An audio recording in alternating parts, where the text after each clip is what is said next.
Good morning. I am Brian Carpenter, sports editor of the Meriden Record-Journal, alongside Mr. Pete Paquagua and Mr. Shawnee Krosick.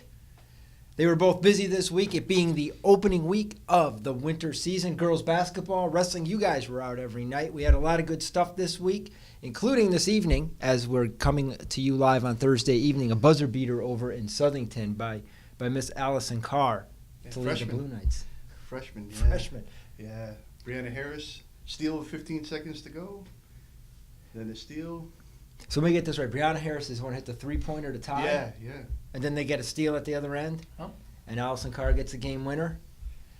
Southington Blue Knights, first win of the season. Mike Forgione's all happy. Good for you, Mike. Merry Christmas. One of our favorite coaches. A lot of good coaches we've got on the winter scene, and we caught some of their action right out of the gate. We had Maloney basketball, Platt on opening night.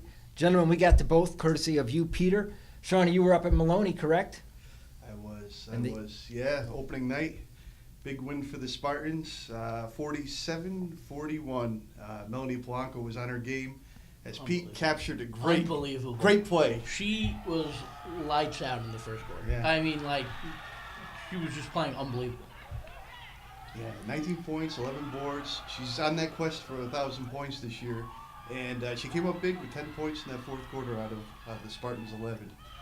So that was a great start. I know since then they've lost a couple of games. But the next one was Shawnee was in overtime at Manchester. That's right. They lost just by 3, and Polanco had 26 there. So who's a good math guy here? Pete, must be you.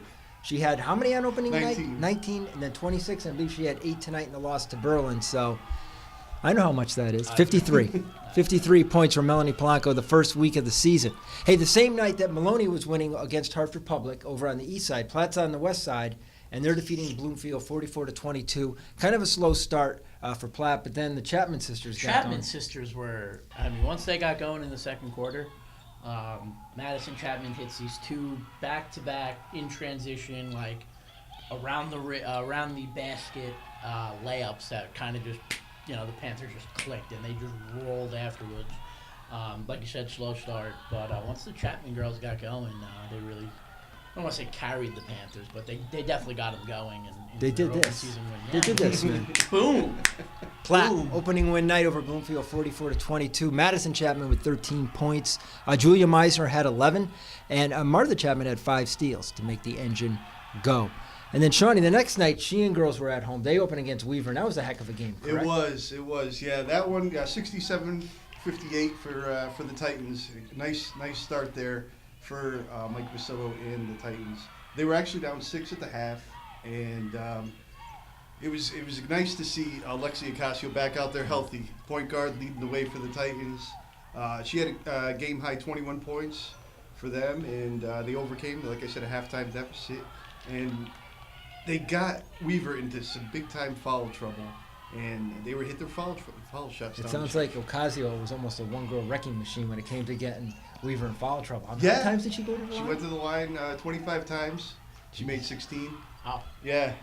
That's much better than mine. I was only there for the first half, but they seemed to be getting out rebound early. How did they adjust? They did. In the second half, they played much better defense. Weaver was very tough defensively in that first half, and they forced some turnovers, some tough shots, and they were frankly more aggressive on the boards. But Liv Robles had a huge second half on the glass. I believe in the third quarter she had the bulk of her 16 points. She also had a strong day on the boards, but she also started at. They had 3 freshmen on the court at the same time. We're all making that transition. It's not the fall season anymore. Yeah. No, all right. There's a couple inches of snow on the ground. Yeah, it's all right, Johnny. We love you, brother. And Haley Legassi, freshman to watch for them for Sheehan, 11 points off the bench. She's going to be a good one to watch. And you got this Maddie Larkin with 10 points. That's a lot of girls. There's 4 girls in double figures for Sheehan. Yes, she hit a couple threes. Larkin was a nice spark. All righty. Folks, we also had wrestling open night this week, but before we delve into those highlights, we're going to take a break and get a little presentation here from our sponsor. We're happy to have aboard Gaylord Specialty Care for This Week in High School Sports.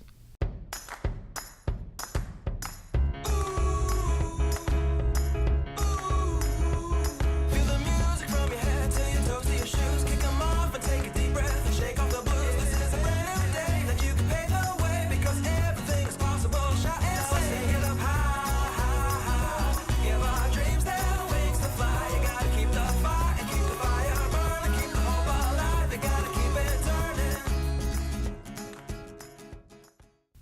On Wednesday night, we turned our attention to wrestling. And again, Pete, I had you going to both matches here in Meriden as Maloney and Platt both opened at home. Southington was over at Bristol Eastern. They had a big match over there that Eastern won.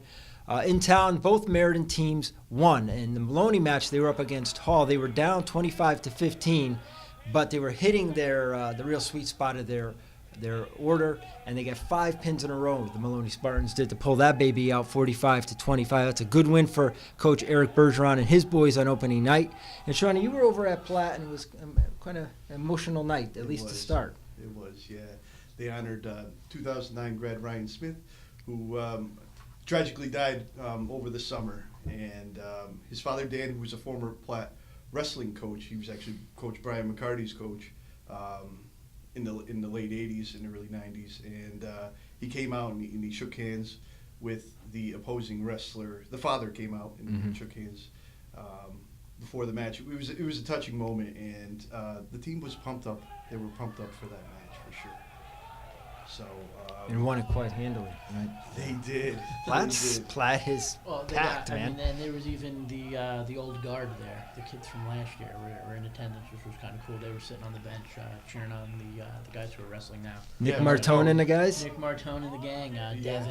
Devin McCarty. And Coach McCarty, Teacher of the Year. He gets that great parking spot in front of the school. I think you occupied that parking spot, did you not? Or did you defer? I did defer, but he told me I could park there on non-wrestling. So I'm in. Well, we'll certainly be back on the west side time again here in the winter season. It's week 1, and it's a long season, boys. We're in for the long haul. I don't even remember a break. No, there actually was no break. And apparently I didn't get the fashion memo again today, which was dress casual. But that's okay, guys. I get the picture here. Did you enjoy the show tonight, Pete? I didn't get to see it yet, but it is Star Wars Day. It is. So very excited. You're going to this weekend. And you're going to go to Star Trek convention too, as I understand it. Absolutely, of course. Right, is that how it goes? I love you, Pete, baby. Hey, folks, we got a Saturday. As you're tuning today, it's a busy afternoon. Hockey is opening. Our man Joe Boyle is on the beat. Joe Boyle is. He does good hockey work for us. And boys basketball opens. Maloney is at home at 3 o'clock. We'll be covering that game. Platt is at home at 6:45. We'll be covering that game because, again, we do not sleep. I am Brian Carpenter, sports editor of the Record Journal, alongside my man Shawnee Krofsik, Mr. Peter Paguagua. This has been This Week in High School Sports. Tune in again next week. Got something special lined up.